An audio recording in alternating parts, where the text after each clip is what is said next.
we're going to start off with big breaking news confirmed today by Thomas Frank in regards to the injury. So let me just get up the quotes.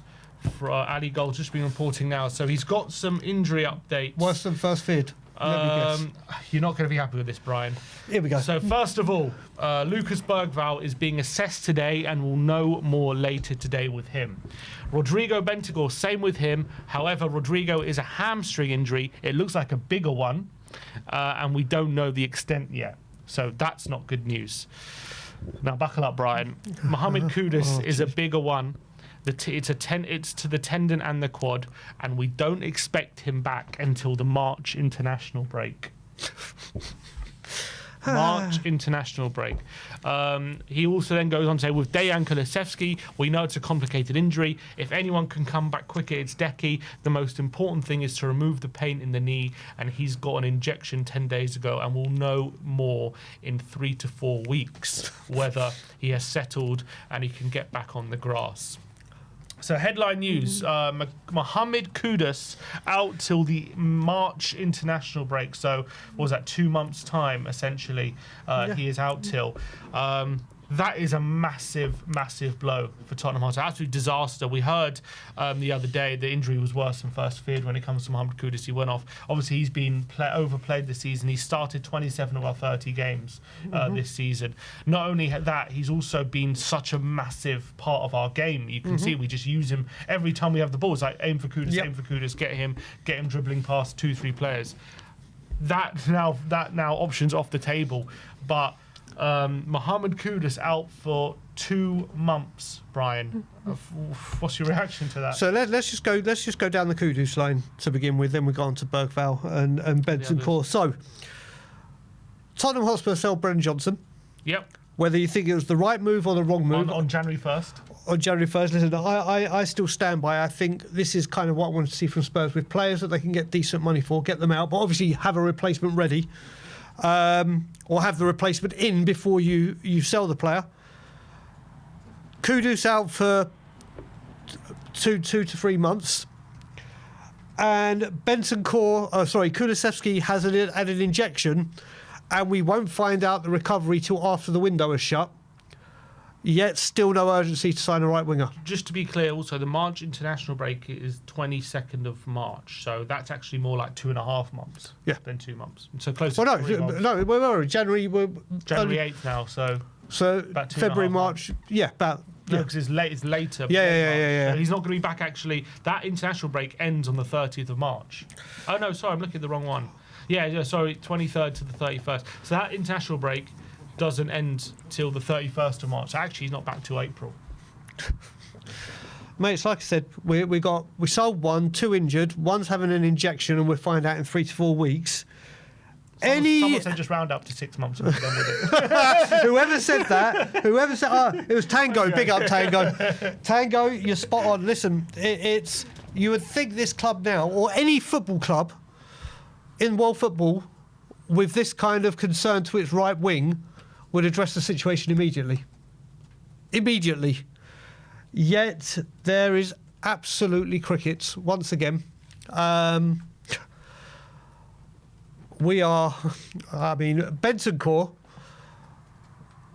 Okay, I haven't been impressed with him at all this season. He's had moments, but now, thankfully, we've got someone like Paulinho who can step in. Yeah. And I'm a big fan of Paulinho, as you know. Bentancur, if that's a bad hamstring injury, you've got to think that's at least a month, probably maybe more. Yep, and we needed number 8 as well. Yeah. Because... so ding, ding, ding, ding, ding, ding, ding, ding. Just another day in paradise. Come on. Oh, what a life being a Tottenham fan is. Mate, so we've got Kudus out for, looks like close to 3 months at this point. We've got Bentancur. You would say if that's a hamstring, we know if you've pulled your hamstring and that's like the minor one, that's like 2 weeks, like at the bare minimum. So he's saying it's a bigger one. So we know that when Kane ripped his hamstring, that was back in like 2020. It was COVID, 2020. That was like a 6-month injury or 3-month injury. Yeah, we were lucky that. So it depends the grade of the tear, if it's a tear, how bad the pull is. you know, I would look, just judging by what he's saying, it's a bad one. That's months, not weeks. Yep. That's my point. So he's not going to be available for foreseeable. You got Bergvall. We know that he retweaked his groin injury, which he picked up against Crystal Palace a couple games ago. So that's a reoccurrence of an injury. And he also, if you look, I don't know if you saw his reaction yesterday. Yeah, he did. Pounding the turf, basically in tears. Yep. He kind of knew it was not a good one. Yep. That looks like months, let alone weeks. We are royally screwed. Yep. Royally, we got Decky, who's not going to be back until the minimum a month, and even then, is he really going to be back? Well, I think when they say 3 to 4 weeks, that could be just him getting onto the training pitch and training with the lads to get his match fitness. A month till he's on the grass. Yeah. So knowing us, we'll have another Dominic Solanke reaction. He'll get on the grass and re-injure himself. This, like I said, these injury problems are an absolute disaster, Brian. And obviously, last season we had them. We had them to an awful extent, and now at this point, looks like they're reoccurring. Yeah. I wouldn't say, I don't know if you'd say worse, but to an equivalent level at this point. Well, Joe, last season it was mainly the hamstring, wasn't it? You could tell that there was a lot of hamstrings. There was a lot of hamstrings, but there was also quite a lot of non-hamstrings. But I mean, the common denominator there was kept being for whatever reason. Defenders, it was. Defenders, it was hamstrings because of the height. Exactly. Yeah. So, but now it's just a culmination of everything. Well, Doggie's had a hamstring. Groin with Bergvall, hamstring with Bentancur, quad injury with Kudus. So it's a lot of muscular. It's a lot. We're just, like I said, it's just, Joe, just when you think things can't get worse. Like I said, you had a bit of an eventful day yesterday. We've just started this update and it's already shit the bed. And the problem is now, here's the problem that Frank has, which Ange didn't maybe have in as much, is the fact that before this whole injury crisis with Ange, at least he had, finished fifth. Mm-hmm. We had some good performances at the start of last season. Yep. We were winning games.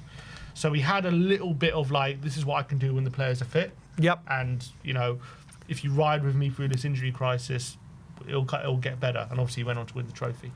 The problem with Frank is he doesn't have that credit in the bank before these specific injuries, albeit we had injuries before, but he doesn't have the credit of how we played.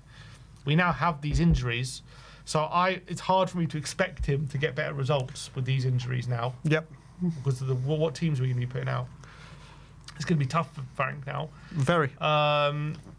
If it wasn't before. So it's going to be tough for me to demand better results, but he needs better results because his job is on the line right now. I will admit, I actually thought when I heard or saw the rumours from multiple people on Twitter that there's going to be a meeting today to discuss Frank, I literally thought, like what happened with Nuno, that I'd be here with you and we were going to hear it's happened, it's done, he's gone. We haven't really heard any rumours about Frank. Well, no, literally there was loads of the aggregators saying that there's going to be a board meeting tomorrow, an emergency meeting to discuss Frank's results, kind of like what they did with Amorim and what we did with Nuno. I'm surprised even to the press conference, if I'm to be totally honest. I really am surprised.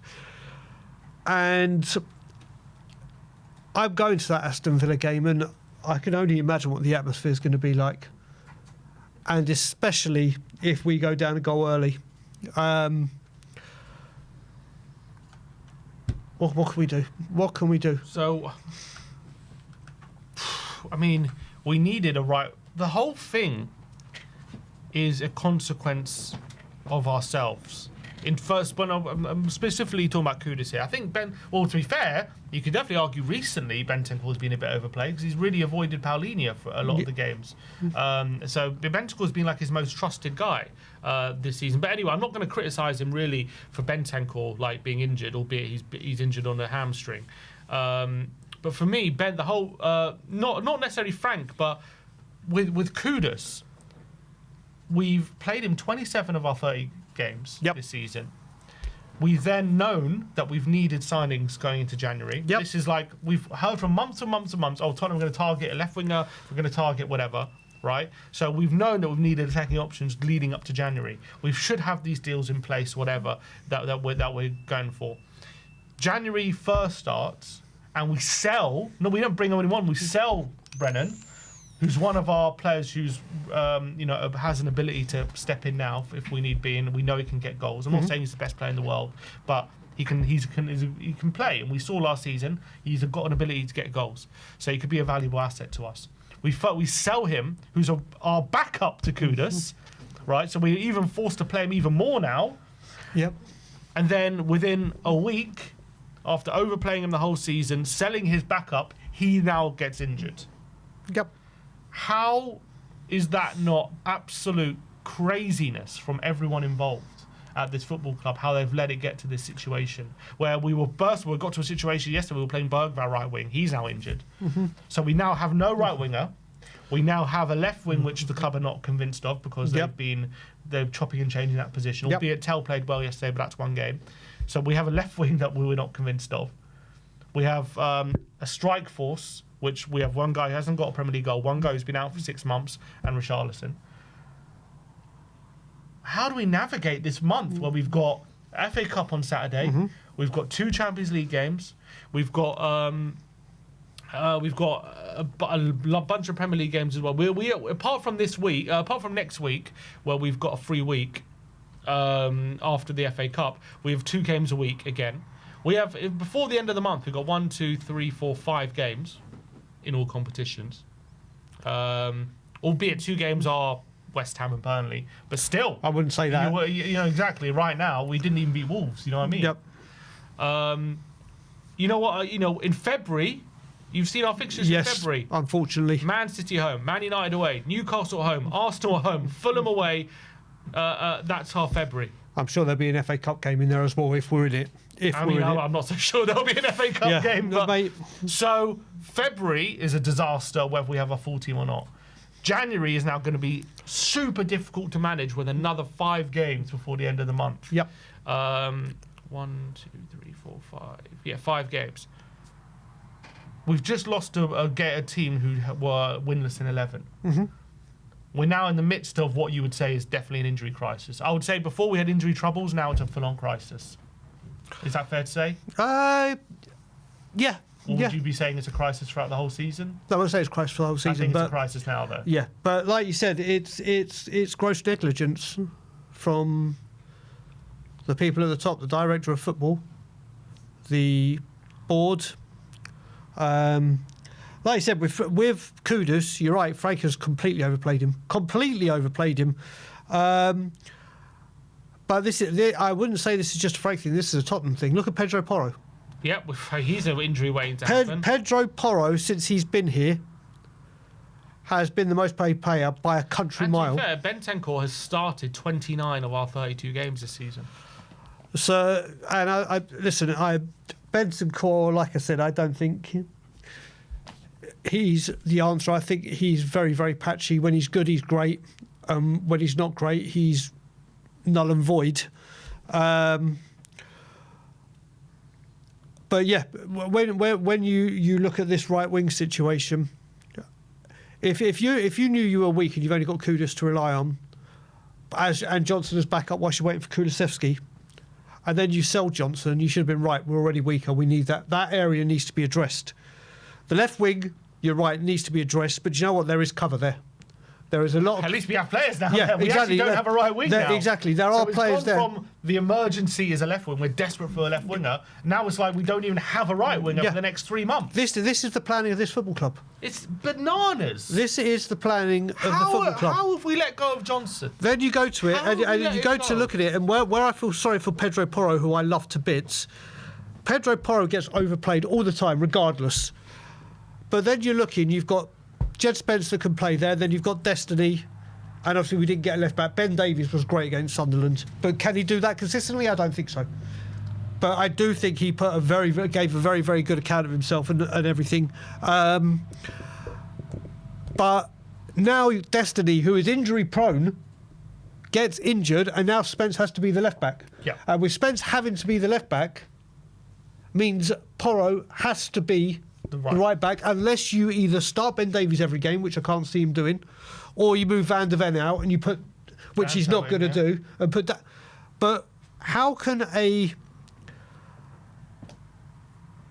apparent big club and top 6 Premier League club go into the last 2 seasons with 3 recognised, ready-to-go fullbacks. And I loosely say over the last few seasons because Jez Spence was an outcast, wasn't he? Yeah. And forced his way in last season. How can you go with 3 recognised fullbacks? You go to your right wing and there's no one. Your left wing, you've got a plethora of people. They're not up to the job, but at least you got them there. But you should have addressed that in the summer. Solanke, well, what more can you say about what's gone on with him this season? Mawani can't score a Premier League goal to save his life. It's just the gross negligence and bad planning and just years and years and years of the wrong player profiles coming in. Not winners, not leaders, not ready to go. Always potential. Always potential. Which is apparently what we'll get into in a minute, but that's apparently what we're doing again with Sousa. Don't start with that one. Played 24 games. Don't start We'll with that. get into that, but like it doesn't seem to be that policy is changing yet. No. And this is the thing. This was, and I was going to give them 2 windows. This was the ENIC chance to go, right, here we go. We are going to show not only you Spurs fans, most importantly Spurs fans, but Spurs players like Romero and everything, and the rest of the Premier League and Europe, this is what we want. This is where we're setting our stall out now. This is what you could expect from Spurs under our tenureship, under our leadership, under the new board. And it's absolute crickets. It's absolute crickets. And what more is there to say? I don't know how we go about judging Frank at this point, though. In these next while the squad is in the state that it's in, it's like as harsh as I've been on him and unhappy as I've been with him, it's very hard to judge him at this point when the squad's in the state that it is due to injury. Obviously, again, you can say it's his fault. Kudus, his fault. Bentancur overplaying them, that kind of stuff, and that's fair criticism. But when it comes to how we judge him with the squad he now has available, yeah. But then again, how can we not? Because he needs results. We're now 14th. We could be 15th, 16th very soon. Yep. Which is he was brought in because we couldn't get any lower, essentially. And apparently, not saying he can get lower, but apparently we can be just as bad. So it's a really interesting, difficult situation now for this club and for Frank to manage.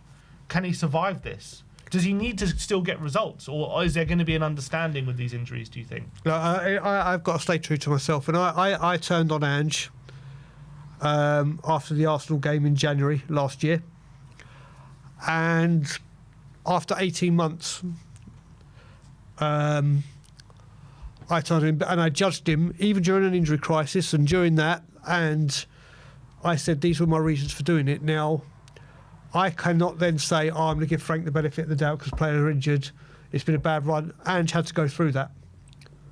And Thomas Frank has got to go through this. And what I will say again is look, ENIC have either got to back him or sack him. And I don't see them Backing. Unfortunately, because if they were going to back him, I feel they already have addressed a couple of issues. But you look at it right now, a couple of years ago, in Ange's first January, already by now, like it or not, Werner and Dragusin were through the door. Although Dragusin, I think, signed on the 9th. So they do know how to go quick. Whether they were the right decisions for the squad, and obviously Werner was a major, and then re-signing him, but they've shown that they can do it. And now we are here desperately needing, and it's just the same story. Here we are in January, desperately need reinforcements. I remember last January, Ange was saying if we don't bring anyone in, we're playing with fire. I remember we waited till the Danso and till the deadline day, didn't we? Yep, it was going round. I mean, listen, Danso, I stand by, and I think it was a great move for the club. And I think he's a great defender. I think he's... The amount of points we probably lost because we didn't get those signings. Mate, it happened with... You think about the Kulusevski and Bentancur. Yeah. We went out of the Chelsea Carabao Cup in the semi-final. You think about it with Pedro Porro, who was from day one. Yeah. And we signed him in the final hours of the last day. And he missed vital games. It's what we do.